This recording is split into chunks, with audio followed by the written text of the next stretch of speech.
Hey guys, today what we're going to be doing is learning about some gas stoichiometry, things that you know, some things that might be new to you, um, and this is how we're going to take our notes today. Okay, so for example one is straight 22.4 liters, right? So it says how many liters of ammonia can be made from 44.6 grams of nitrogen gas at STP. The important thing here is that we want liters of ammonia, and it says at STP. At STP are magical, magical letters, and those letters let us know that we can use 22.4. This is the only time we can use 22.4. So to balance this equation, I need 2 nitrogens. That gives me 6 hydrogens, so 3 times 2 is 6. There's my balanced equation. No stoichiometry can happen without a balanced equation. Then I'm going to put my given 44.6 grams of nitrogen in my first box. To cancel out grams of nitrogen go below, and I know that nitrogen weighs 28 grams per mole from the periodic table. Then every mole of nitrogen makes 2 moles of ammonia. So every mole of nitrogen makes 2 moles of ammonia. And then finally, to get to liters, every mole of ammonia takes up 22.4 liters as long as I'm at STP. Then to find my answer, I'm just going to take my 44.6 given, divide by 28, times 2, times 22.4, into 3 sig figs, that will be 71.4 liters of ammonia. That's the simplest kind of gas stoichiometry. For example 2, it's going to be a little harder. So stoichiometrically, we're going to solve for moles of gas first, then solve for volume using PV equals nRT. We're not at STP, so we have to use the ideal gas law to convert between moles and liters. Okay? Our question states, after a vehicle collision, 140 grams of sodium azide decomposes to form nitrogen gas, which inflates the airbag. This process is represented by the following balanced chemical equation. It's not balanced, but we're going to balance it. So 2 nitrogens and 3 nitrogens mean I need 6 nitrogens. Then 2 sodiums means 2 sodiums there. It says calculate the volume of nitrogen filled airbag if the reaction occurs at 298 Kelvin and 1.2 atmospheres.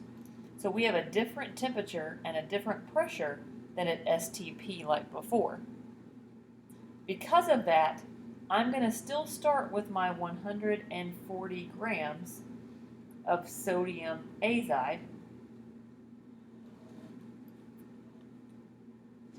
Sodium weighs 23, and then 3 nitrogens makes sodium azide weigh 65 grams per mole.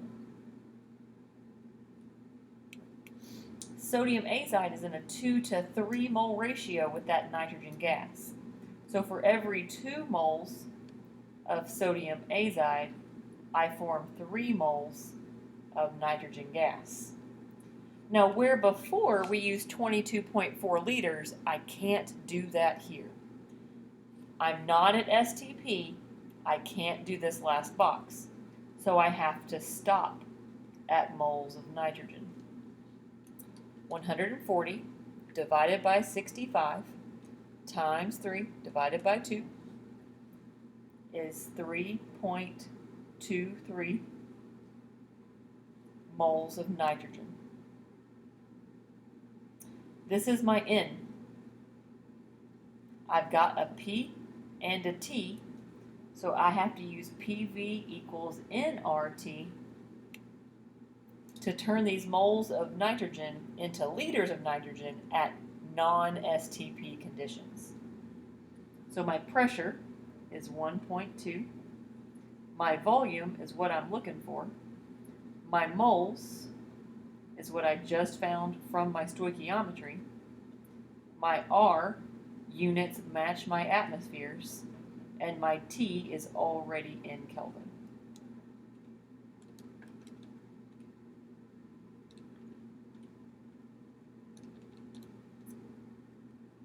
So my volume would be 65.9. Oh, I guess 140 only has 2 sig figs. We're just going to call that 66 liters of nitrogen gas.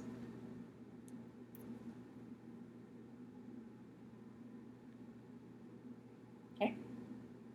For our third example,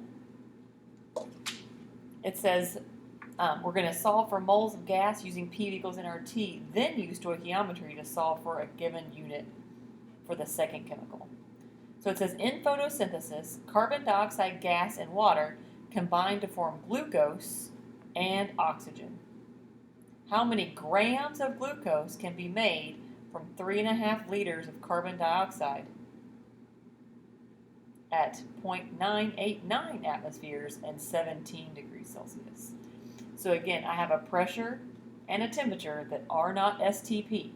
So I cannot use 22.4 to convert these liters. I have a volume, a pressure, and a temperature.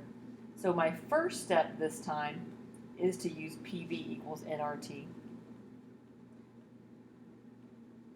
To go from moles and volume, it's of the same substance. Okay, I'm not doing stoichiometry here. I'm not using a mole ratio. So my pressure, my volume, is going to help me find the moles of that carbon dioxide. 17 plus 273 is a nice 290 Kelvin. I'm going to divide these over to solve for moles. 0.989 times 3.5 divided by R and divided by T is 0.145 moles. If I forget what it's moles of, look at my volume of CO2. Then I can use those moles in my mole ratio to then find the grams of glucose. When I balance this equation, I need 6 carbons. 6 times 2 is 12 hydrogens. So then that gives me 18 minus 6. I need 6 oxygens there. Carbon dioxide is in a 6:1 mole ratio with glucose. And every mole of glucose weighs 180 grams.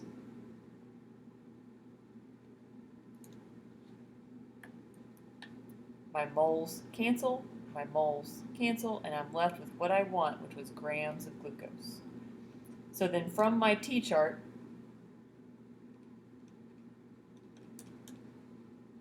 I need 4.3 2 sig figs in my liters.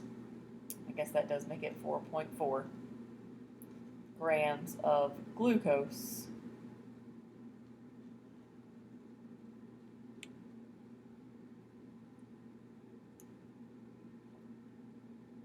as my glucose that needs to make 3.5 liters of carbon dioxide in that photosynthesis process. We only have one more example. Okay.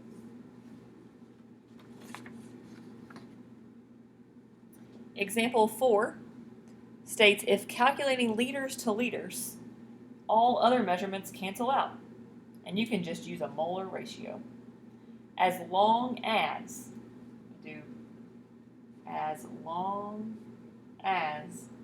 conditions like pressure and temperature don't change.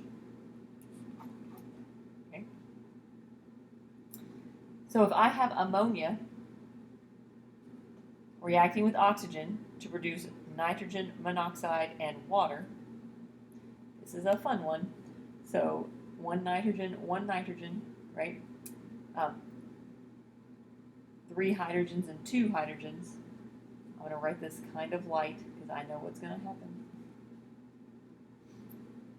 Those oxygens split, so now when I want to balance my oxygens, I now have doubled my nitrogens. That I have 2 plus 3 is 5. What times 2 gives me 5? Some of you say, oh, it's 2.5. Yeah, but I can't have a half. So this all has to get doubled. So that I get a 4 to 5 to 4 to 6 mole ratio for my balanced equation. If I'm given 60 liters of oxygen and the conditions don't change, I can use just the mole ratio of 5 oxygens to 4 nitrogen monoxides and be done. So 60 times 4/5 is 48 liters of nitrogen monoxide.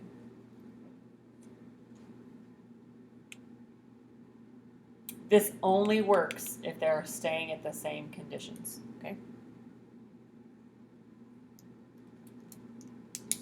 I hope that helps. Your turn, so find your own way on these. The answers to these will be posted on Canvas.